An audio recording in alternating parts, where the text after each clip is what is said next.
Assalamu alaikum. Welcome to Game Changer. I'm Maryam Zia.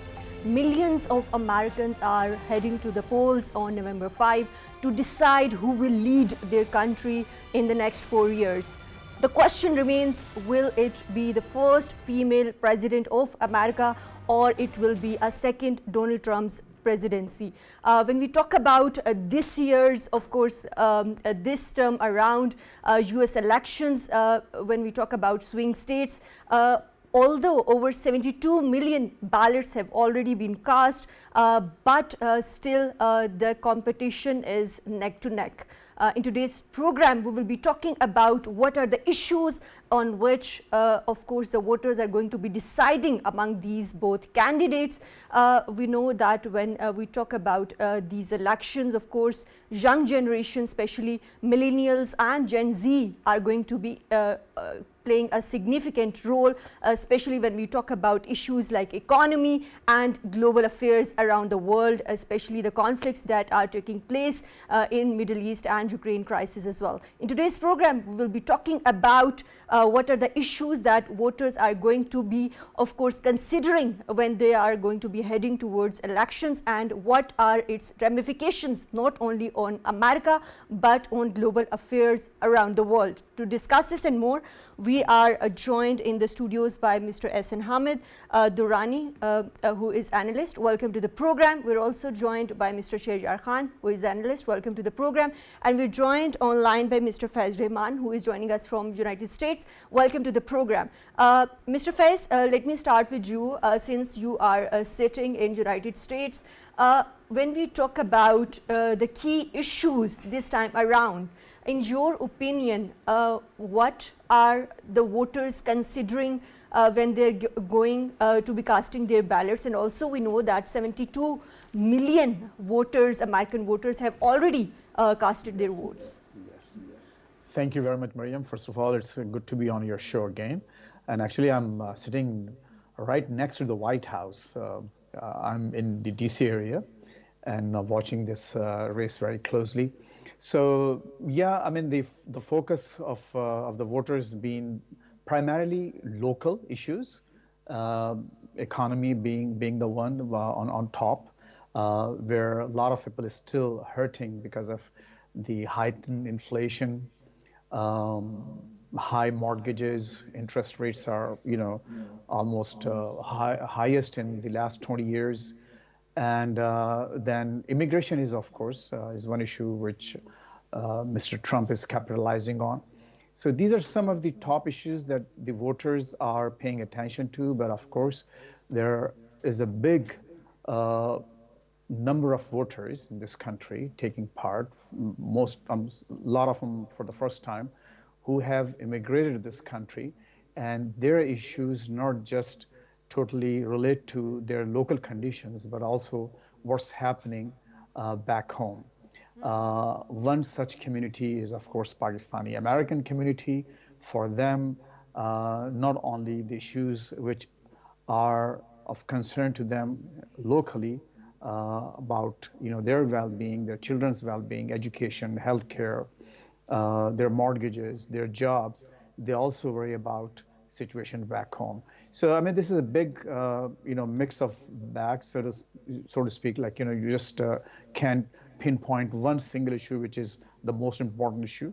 Multiple issues, but the whole thing is, the idea is that people are trying to see if Trump, which is big on rhetoric and who has already served as president for 4 years, would he bring prosperity and stability and peace, not just in this country, but also around the world, and the wars that kind of going on. And a lot of conflicts have happened during Joe Biden's presidency, in which Kamala Harris has served as, of course, vice president. But at the same time, Mr. Faiz, you have, of course, covered US elections before as well. In your opinion, what are some of the key differences that you see in this election, and what makes this election unique when we talk about Kamala Harris and Trump versus previous candidates? So, Maryam, when it comes to the optics, of course, the difference is very obvious. You have an African American woman who is half Indian, whose mother was an Indian immigrant, and whose dad, whose father was a Jamaican immigrant. So of course, he shares, sorry, she shares a total different heritage and ancestry. While you have a person, a typical, Caucasian politician, whose focus been more on business and more on white collar issues. When we say white collar issues, the working class, and also people who don't have the bachelor's degree, most of them, they're right now Trump's voters, and they come from the majority of the white population here. So you see, I mean, not just personality, but of course, when it comes to the issues, Trump is big on immigration. He wants to expel, kick out, right, the very first day if he becomes president, he has promised to deport at least 1 million undocumented immigrants who've been living here without the documents. And the other contrast, but if you look at Kamala Harris, I mean, her focus being more on like accommodating those immigrants. She doesn't want to deport anybody right now. Of course, they think it's all about the what you call the process. If they catch an illegal immigrant, yes, they will report, but it's not going to be a major sweep against those undocumented workers. And then there's a big difference in the economy. How both of them going to handle the economies?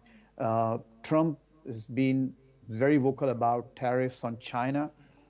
Kamala Harris is not totally committed to that. They will put more tariffs on China. They want to make sure that the relationship between the Chinese businesses and the American businesses remain strong without giving the Chinese the benefit of leading and becoming richer at the expense of an American taxpayer. So these are some of the major issues that voters have been focusing on. But of course, the difference couldn't be more stark at this point. There are some issues in which there are stark differences, but at the same time, there are some areas where are some similarities between the two candidates and the parties as well. We will be discussing later in the program. But Ahsan, when we look at this election, in your opinion, how strong is going to be the influence of young voters, especially the millennials and Gen Z, who are very much vocal about the issues of economy, healthcare, gun rights, etc.? Yeah, I think in this election, young voters are going to play a very instrumental role. They have been tapped in, especially by Kamala Harris, because she's obviously the youngest candidate. She's almost 2 decades younger than Donald Trump. And her campaign, if you look at her campaign strategy, the communications, the messaging, it's more focused on getting young people the jobs, empowering them. Then again, about the law of the issue of abortion. It leads. It pertains to young people, especially young women. So her messaging is more focused on young people. Trump, on the other hand, his voter base is mostly white Americans who do not have bachelor degrees, are not very well educated, lives in mostly rural parts of the country. Even if they are in the urban centers, they don't have much of qualification per se, bachelor's degree or college degree, exactly. Other than that, I think right, but at the same point, Ahsan, while you are talking about this and the significance of young voters in these elections, how important is the endorsement of celebrities in these elections and in this time around when we look at billionaires like Elon Musk? Of course, he is siding with Trump, while other celebrities, big celebrities are siding with Kamala Harris. Do you think this is going to be influencing young voters? Yeah, it does have an influence. Kamala Harris rally in Pennsylvania. Lady Gaga is going to perform at her rally. So it Oprah is a big. Going to be present today. Yeah, exactly. Oprah is going to be present as well. So it is a big endorsement, and of course these celebrities bring, their cult, their influence to these elections. As for the case of Mr. Elon Musk, I think Elon Musk's support to Donald Trump is more of a business proposition. I tend to look at it from that way. Elon Musk companies have been facing a lot of problems with the federal agencies.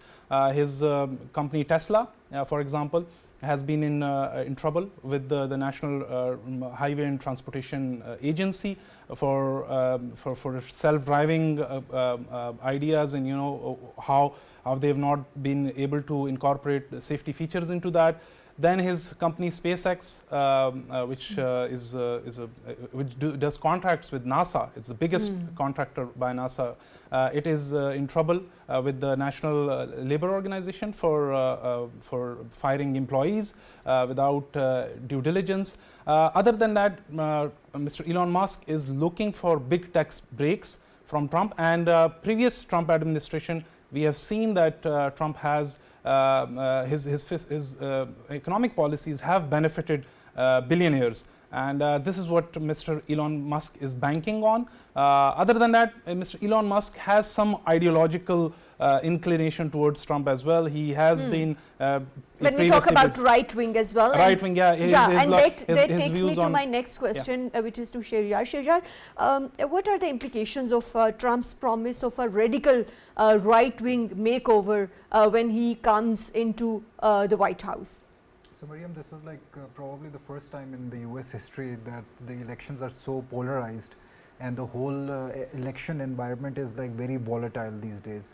On one side, there are chances that the US will get their first woman president, and on the other side, there's traditional America embodied in Trump, who basically is a holder of the US version of economics, neoliberal economics, corporate America, and the whole slogan of Trump, which basically looks at America first, basically would be looking inwards and investing more in traditional industries that have historically been isolated, according to him, under the democratic rule. Other than that, one other key characteristic of these elections is that these elections have now turned into more personality over policy. So even though everyone is talking about various policy implications of both candidates, I think like more candidates are voting now towards personality rather than policy. The policy obviously is different. What are its implications for US politics when we of course look at these elections from the context of the campaigns and the voters polarization that you alluded to earlier as well, that it is more personality driven rather than policy driven? What are its implications for US politics in future? So yeah, this is a very fragmented economy as well as a society right now, and that's a cause of concern, because we both know and when we basically view the American elections, it has like a lot of like implications on the global political economy as well. So these are not just like US elections, this is the direction in which the international economy would be moving for the next like 4 to 5 years. So the policies that, for example, if it's a Trump presidency in January, the policies would be more inward focused, there would be high tariffs, and there would be a lot of like economic competition or curtailing of the Chinese economic influence over the world. And that would be basically moving towards the end of multilateralism and like moving more towards policies that would basically ensure the US economic stability, or isolationism, as you can like say, from the European Union, from the influence of NATO, and more towards curtailing a lot the of Chinese influence. Incidents in Trump's previous presidency are quite contrary to that opinion. And Kamala Harris also pointed out that, of course, one of the significant event was Trump backing out from Iran deal. So is this realistic that it will be a more isolationist policy that US will be moving towards under Trump's presidency, potential presidency? So whenever it comes to Trump's policies, it has always been very, I would say, unpredictable. So there has always been a huge difference when it comes to rhetoric and when it comes to the situation on ground. In various occasions, basically the Trump presidency, if you look back, they had a dual policy. They would like say something, and in the end they would like back out and like take a U-turn and like go for some other policy. Right now the voters are exhausted in the US. If you talk about the young voters, if you talk about minority voters, if you talk about the issues that the US youth are facing of alienation and economic hardships, so they would want so this like whole trend has also been noticed in Europe as well, in which like a lot of like progressives in Europe also in the end voted for extreme right-wing politicians and political parties because they just like wanted a change. It's not like they were like progressive or like liberal in their outlook. They just like did not want to basically vote for the status quo. And this is like something that I'm noticing in the US voters and this election as well, that the whole electoral situation is so polarized that even people's votes would be very unpredictable at this time. Let me take Mr. Faiz's point on this. Mr. Faiz, what's your take on this? And secondly, how might US election outcome of course impact the conflicts that are going around the globe, especially when we talk about situation in Gaza, a situation in Ukraine, and of course the conflict that is happening and in Sudan as well. Yeah, so again, Maryam, the difference is very obvious. If you look at the Biden administration's policies, current policies, and also what Mr. Trump has been saying during his campaign. So he wants to make sure that all the NATO countries or the members contribute equally to the alliance, not just in terms of money, but also in terms of troops, and even what you call resources, whatever resources are being used by the alliance. And that's a big and in some cases, I mean, even he has, if I'm not mistaken, he has said that he may come out of the alliance in case if it doesn't work out. If they don't contribute equally, America will pull out. So there's a big alarm. It caused a lot of anxiety among his European allies, the US allies in Europe, because that's probably the sense of what's happening in Ukraine right now. If you look at the war itself, it started because America wanted Ukraine to be part of it. The NATO wanted Ukraine to be part of the alliance, and that's where the Russians had to react, and they kind of invaded. Right or wrong, we're not going to get into this discussion right now. So the Europeans are very anxious, very worried with the possible Trump presidency. How might, in your opinion, how might Harris's potential presidency alter the situation in Ukraine? I think, in my opinion, if I may actually coin this right now on your show, I think a Harris presidency will be Obama 3.0. And that's what being said about Biden's presidency. It was Obama 2.0. If Harris comes as president, that will be just a continuation of the policies of what you have seen during the Obama years. So it will basically won't be much different from what you've been seeing right now under Biden. But of course, there may be some fine tuning, some minor adjustments because of the backlash in the country itself. If you look at the Muslim voters, the Arab voters, and even the entire war groups in America, they've been very, very vocal against the Biden administration's policy in the Middle East and in Ukraine and in other areas. So you will see, based on some of those protests, you'll see some minor changes, what Biden's been doing, but I don't see major, monumental, or huge changes, policy changes, not just here in America, but also around the world. more, I think more Right. of it will remain the same. Right, and let me take Ahsan's viewpoint on this as well. Ahsan, what's your take on this, especially regarding the foreign policy, how both candidates are going to be different when we talk about these key conflicts, especially Gaza, war in Ukraine and Sudan? Well, I think Trump's foreign policy has mostly been, as we have seen in the previous Trump administration, he is more inward looking, he is more anti-war, more anti-imperialism. He's more focused on domestic politics rather than international politics, that he has said at various times. But I think the circumstances do not dictate that, and it requires U.S. leadership in global politics, especially in the situation in Middle East.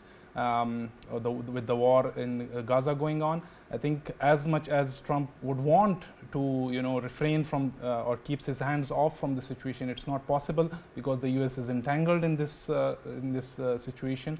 Again, with the war in Ukraine, it's not possible for U.S. to pull out. Although Trump may ask other NATO members to contribute more to the alliance and put in more money. He has been very vocal about that, even during NATO summits, during which other NATO members, heads of states, have been embarrassed.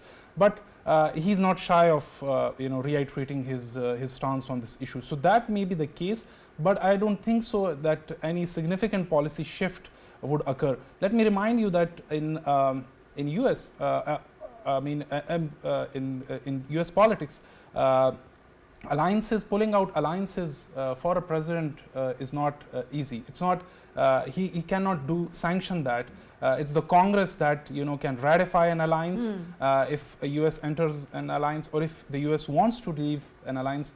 Again, the Congress has to ratify. The president has the prerogative, if to send troops, because he's at the end of the day the commander-in-chief. So he may decide to send troops or refrain from sending troops, but the declaring war is the prerogative of Congress.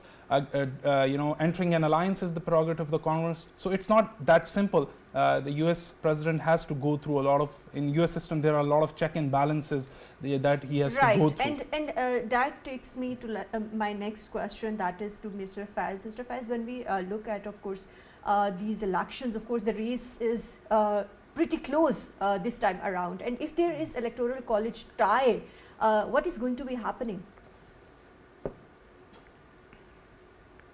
To Congress, and that's where they decide. The electoral college, of course, is based on the number of members of Congress, senators, as well as the House of Representatives. So they will decide. But again, going back to one point that was discussed here about what happens, if Trump comes and he wants to pull out out of these alliances. Mind you, I mean, right now, Republicans have a majority in the House side in Congress. And it's very much likely that they would flip the Senate, and they will also control the Senate. So if Trump wins, he will come as a very, very powerful president. And these Republicans, basically, they have just been rubber stamps to his rhetoric. Even right now, the campaign he's running, everybody's kind of taken a back seat, and they're just going and validating everything, whatever is being saying.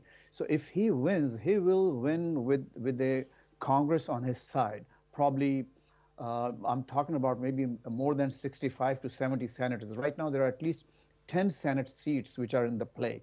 If the Republicans win those seats, it's going to be over for the Democrats. So this is why this election is so consequential, that people are really, really afraid if those who, of course, don't like Trump and his policies and his rhetoric, his narrative, they're really very worried about what's going to happen in case if he becomes president. And it's not just about you are pointing out that this is going to be very consequential, and it is worrying if Trump becomes, of course, president again. But at the same time, we are time and again hearing and have been hearing in different speeches of former President Donald Trump about him raising questions on the legitimacy of these elections. What's your take on this? And how So, this is going Maryam, to be yeah, I mean, this is influencing Trump supporters this time around? as of today, right now, he hasn't conceded his defeat in 2020. So he believes that he had won those elections in 2020, and they're already laying the foundation and the groundwork here. They're placing lawyers in place. They're kind of forming organizations and groups to challenge the elections if he loses tomorrow. He's ready. His organizations basically, I mean, he has everything in place.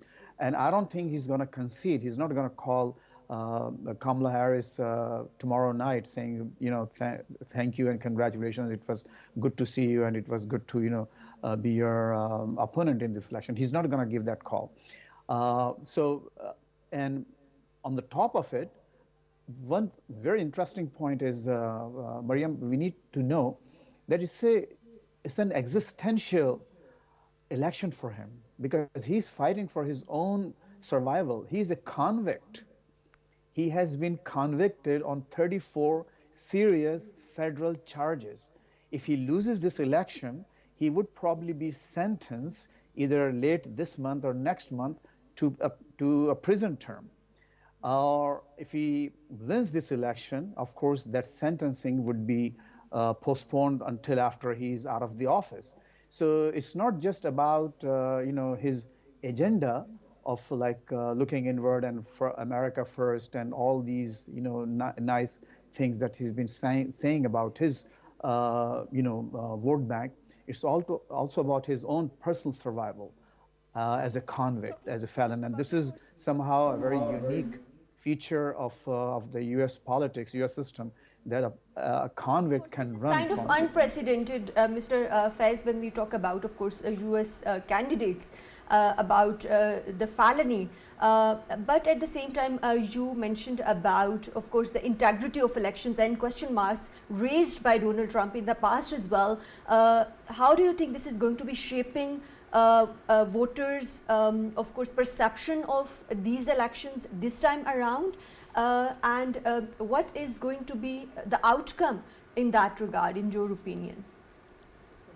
On one hand, he sees his election for his own personal survival, and his voters, his die-hard voters, who are predominantly blue-collar white men, they see this election as their own survival as white people, as white men, because they see, again, quote unquote, I'm quoting their narrative, that they think this election is about their own well-being and not being turned into a minority soon. Because the big fear, and it's again a fear-mongering campaign going on the side, that other people's immigrants are taking this country over, and down the road, maybe in a few years, this country will be a white minority country. And it may happen, actually. If you look at the birth rate in the white communities, it's almost close to zero, while the immigrants, of course, not that they're just coming in, they're coming in with immigration, proper immigration, but they're also coming in without the documents.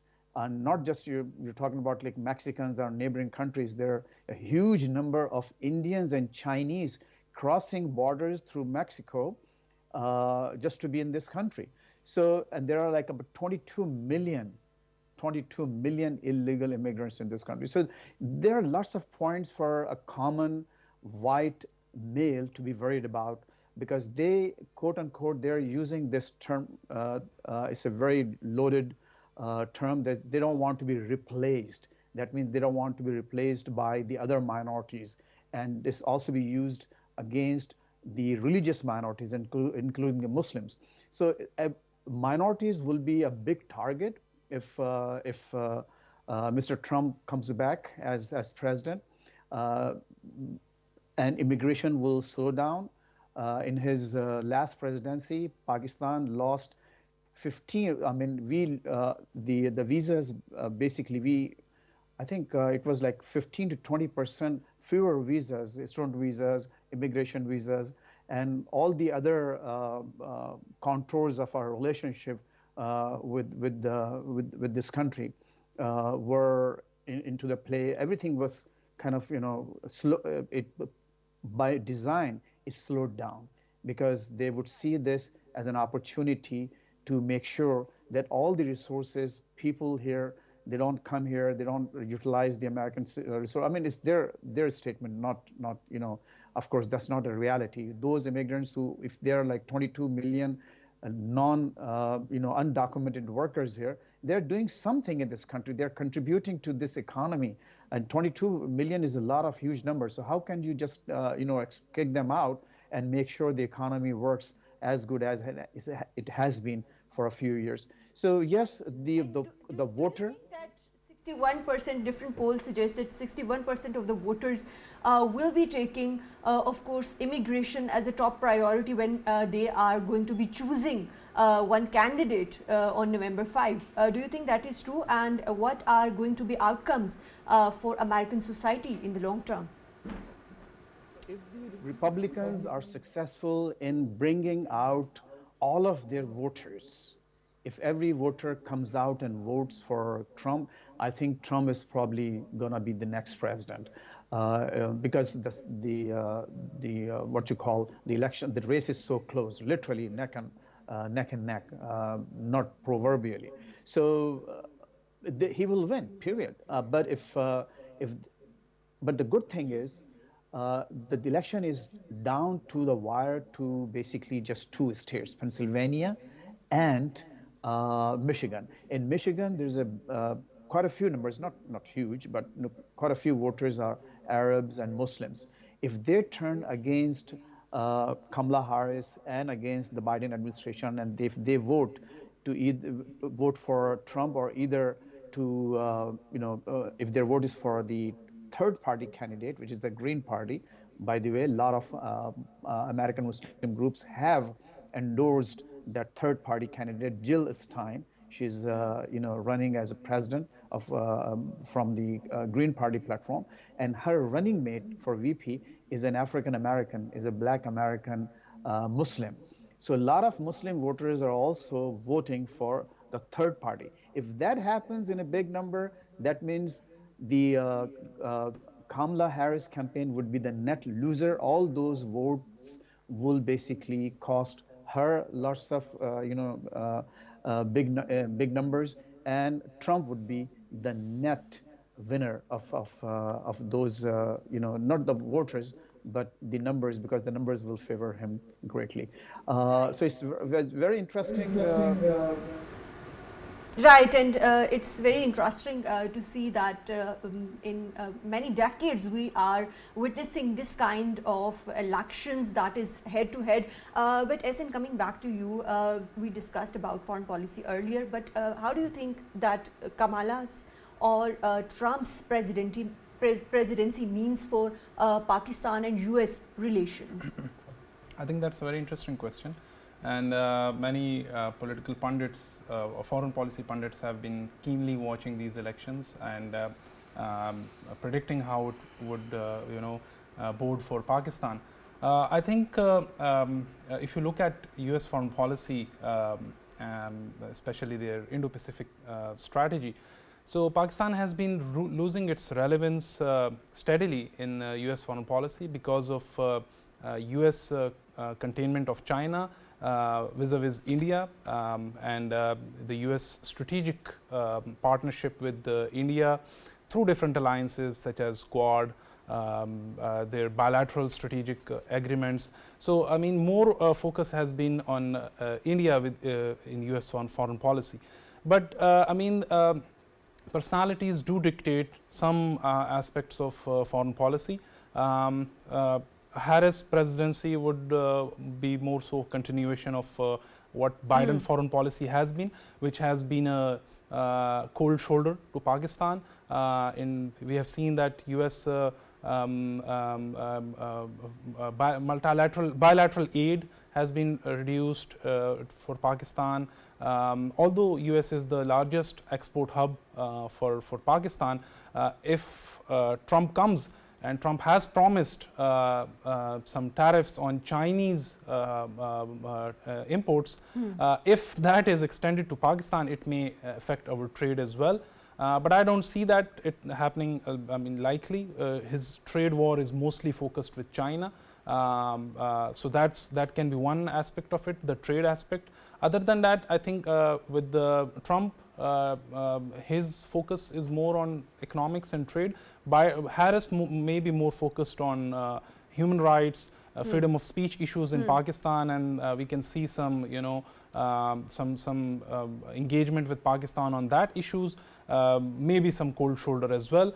So these are the differences between these two presidencies that we can see for Pakistan. Let me take the same question to Sheharyar. Sheharyar, in your opinion, what does, of course, Kamala Harris's presidency means for Pakistan-US relations in, of course, and what does Trump's second term would mean for Pakistan and US relations, and also this region, South Asia? So, Maryam, when it comes to the foreign policy of both candidates, with the Trump presidency, like we see like more of a transactional relationship with Pakistan, which would basically lead to less foreign aid as compared to the Democrats, and more cooperation probably on the security front, or counterterrorism of some sort when you basically involve the region. And that is like more of the same again with the continuation of the Biden's policy under a Harris administration. There would again be more focus on, a bit of a focus on economic development, more on human rights issues, freedom of speech, freedom of expression, human rights. So that would basically take the limelight. So when it comes to foreign aid, which Pakistan traditionally has gotten from the US, under the Trump administration we would see it diminishing or even ending. When it comes to the Harris administration, I think there would be some sort of like cooperation, especially in climate change, where the US would be supporting Pakistan in developing adaptation or mitigation policies, or like working towards some sort of like international agreements on climate finance and carbon credits and that technical support. I would also see some sort of like support in the IT industry, that the US administration under the USAID is giving support to Pakistan in that. So more continuation of the Biden era would continue under the Harris administration as well.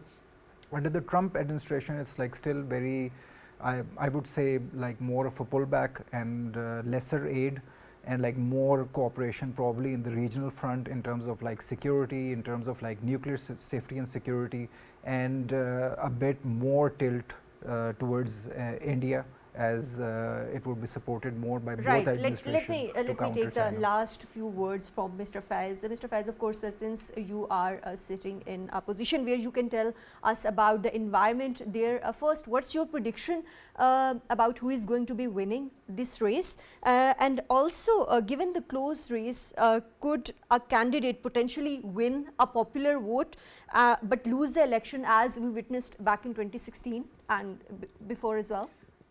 Okay, so it's almost impossible to predict, but I would just take a chance on this show just to create some record in case if that happens. I think probably Kamala Harris would carry the day. That's my prediction. And as far as the policies are concerned, I think a Trump presidency would have zero interest in Pakistan. It's at least for the first few days, few months, or maybe few years. And if not anything negative, I think it would probably be just come out, like no difference whatsoever. But we have to understand, and I hope some of our Pakistani American voters are also watching this program.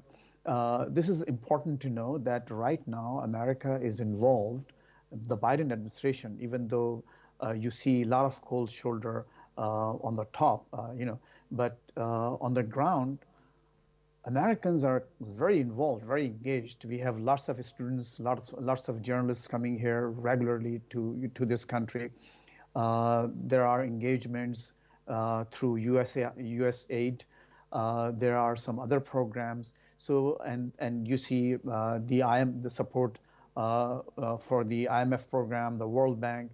So there are a lot of multilateral support that we quietly get from the Americans, and to our basically to our benefit, our net benefit. So we have to keep that in mind while voting for any person in this race, that just for a few or maybe just 1 point agenda that something will happen very dramatic in Pakistan if Trump wins. That's not going to happen first.